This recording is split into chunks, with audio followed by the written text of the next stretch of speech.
Unit 2.4 is all about conditional statements. We've already done compound statements, which is our and or. Now we're going to do conditional statements, right? A conditional statement is a statement that can be written in if-then format. It's an if-then statement. If this, then that, right? Symbolic form is written with our P's and Q's again, right? So it's saying if P then Q, if P then Q, right? Read as if P then Q, which means P implies Q, right?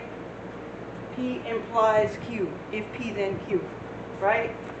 You can also look at this as hypothesis and conclusion. The hypothesis is the phrase that immediately follows if, and the conclusion is the phrase that immediately follows then. Right? If then.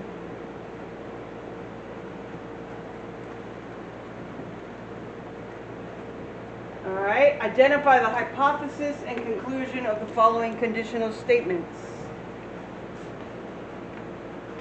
Remember, the hypothesis follows the if, and the conclusion follows then. Right? So if you live in Nashville, then you live in Tennessee. Hypothesis, you live in Nashville.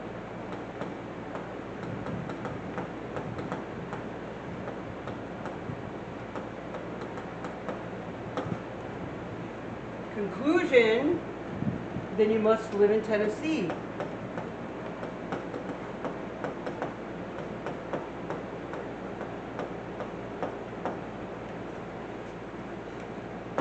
If, then. Hypothesis, conclusion.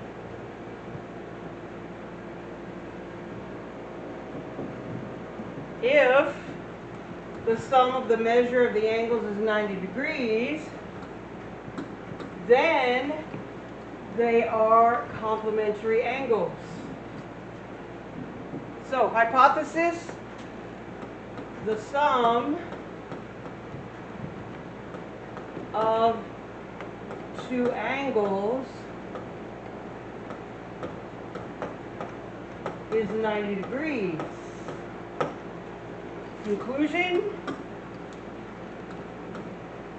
they are complementary angles. If then. You don't have to copy the hypothesis and conclusion exactly. You just have to say the same thing. Right? The sum of two angles is 90 degrees. Conclusion, they are complementary angles.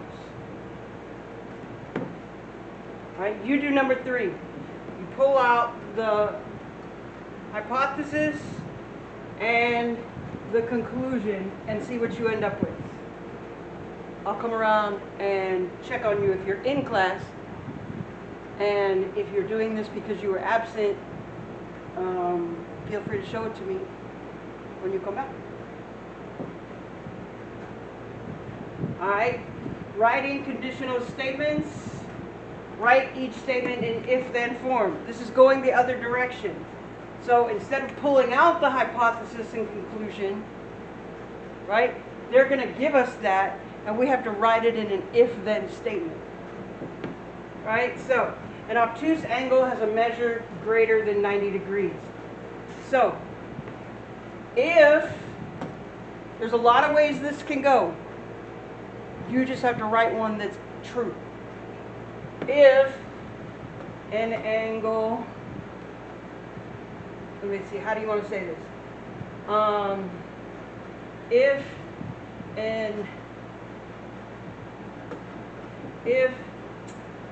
an angle is obtuse,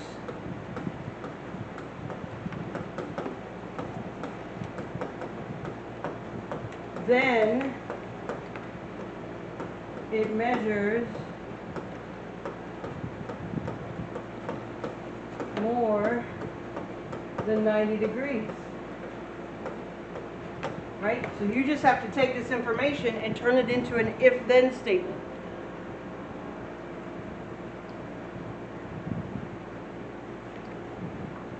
Five says all numbers divisible by 4 are also divisible by 2.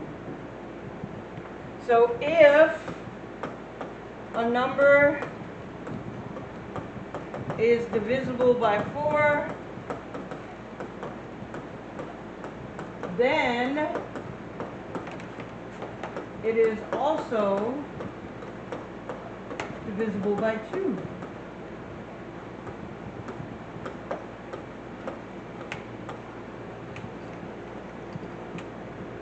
You're taking the information they give you and putting it in an if-then format. That's all. Number 6, states on the East Coast border the Atlantic Ocean. If a state is on the East Coast,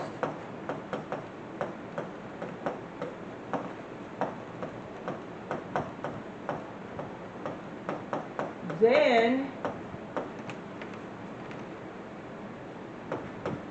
it is bordered by the Atlantic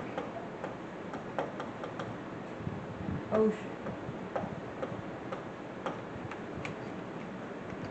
If then. All right, you do 7 and 8. Turn them into if-then statements. Make sure you start with if, you have a comma, and then you finish with then. All right?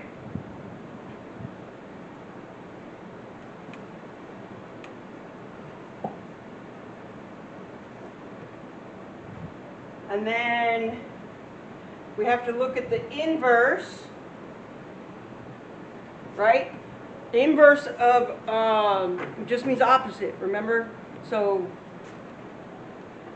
it's formed by negating, right? By making the opposite true. Formed by negating the hypothesis and conclusion, right? It basically makes both of them not statements. Right? And you would write that is if not P, then not Q. Right? I just negated both statements. I made them both not statements.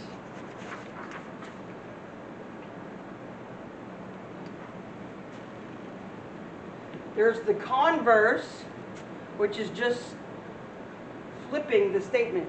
So if I go back and say states on the East Coast border the Atlantic Ocean, which became if a state is on the East Coast, then it is bordered by the Atlantic Ocean. A converse is flipping it. If a state is bordered by the Atlantic Ocean, then a state is on the East Coast. I just switched the order of the if-then statement, right? That's called the converse. Right? It's formed by switching the hypothesis and conclusion. And this is just written as if Q, then P. Right? Instead of P implies Q, we're switching it to Q implies P. If Q, then P. We're just switching the order. All right? And the last one is a contrapositive. It's the biggest word out of the 3. So it's the one where you do both. Right? You switch and negate the hypothesis and conclusion. You switch and negate. Right? So you do both of the things. It's the bigger word. It combines both of the things.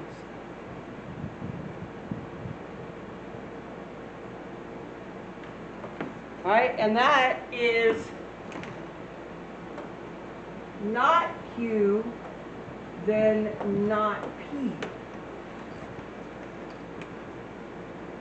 Right? So we did both of the things. We switched the order of the statements, and we negated them. We did both. All right, write the inverse, converse, and contrapositive of the following conditional statements. Determine the truth value. As always, if false, provide a counterexample. If it's false, prove it. All right, so if it is Saturday, then there is no school. So first, the inverse. If it is not Saturday,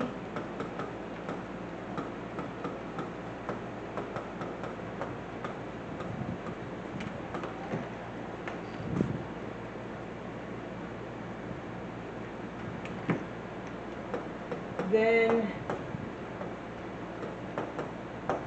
there is not school.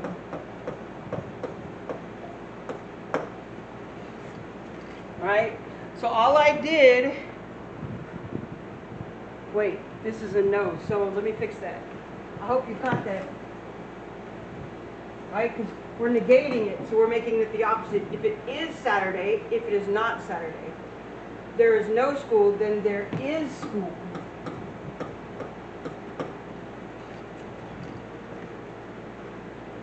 True or false? False. And why is it false? Because Sunday. There's no school on Sunday. The converse would be flipping the statements, right? So if there is no school,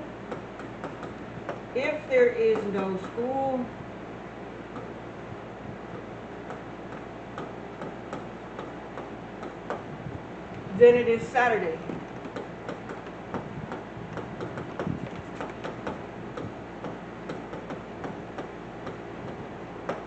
True or false? False. Why? Because Sunday. If there is no school, it might be Sunday. Unless you're in, Japan. They have Saturday school. Don't come for me.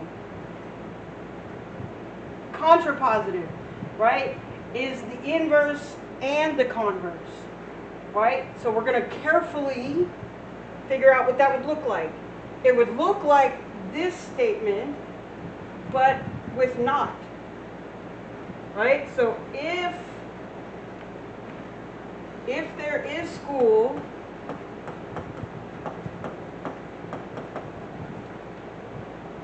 no? Yeah. If there is school, then it is not Saturday.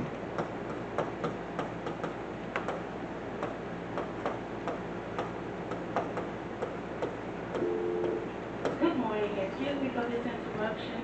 Can all SGA members come to the auditorium? All SGA members come to the auditorium. So if there is school, then it is not Saturday. Again, unless you're in Japan, this is true. All right, so the first one, we negated the statements. If it is, we made it a not. If it is a no, we made it an is. We just did the opposite. For the converse, we put this statement first and this statement second. And for the contrapositive, we did both. If there is school, then it is not Saturday.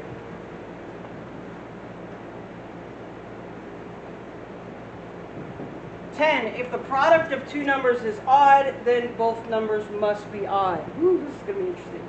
All right, inverse. We have to negate. So if the product of two numbers, you could say is not odd, or you could say is even, right? Because even is the opposite of odd. Is not odd, then both numbers must not be odd. Both numbers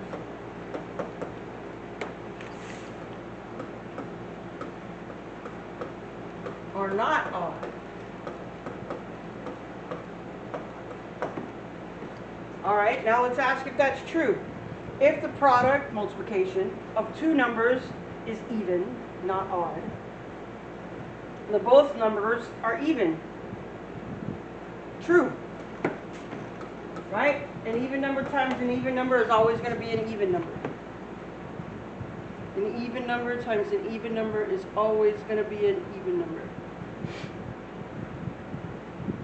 All right, let's flip it around. Let's look at the converse. Right? If both numbers, let's see, then both numbers are, if two numbers, if you multiply two numbers, if you have to figure out a way to make sense of it, because this is going to be a weird statement if you copy it exactly, right? If you multiply two numbers,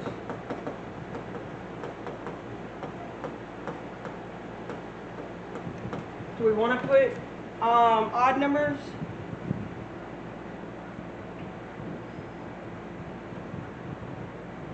How do we want to word this? No, let's back it up. I don't like that.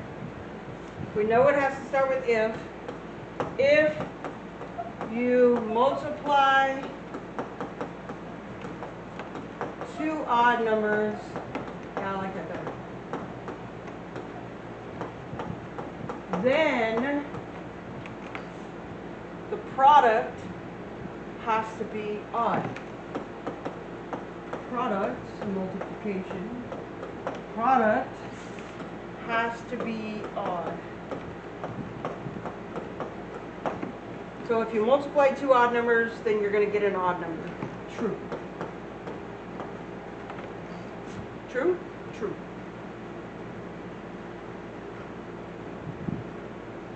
The contrapositive is the complicated one. It's both, right? It has to be in this order, but it has to have negation for both of them. They both have to be negative or opposite statements.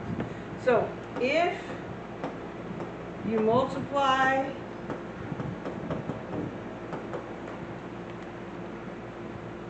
two even numbers, right? Two not odd numbers, two even numbers, then the product has to be not odd. Then the product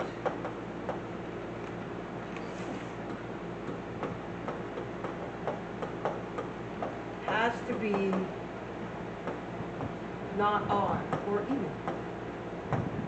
It might be easier to write even because your brain might make sense of that more. If you multiply two even numbers, then the product has to be even. True.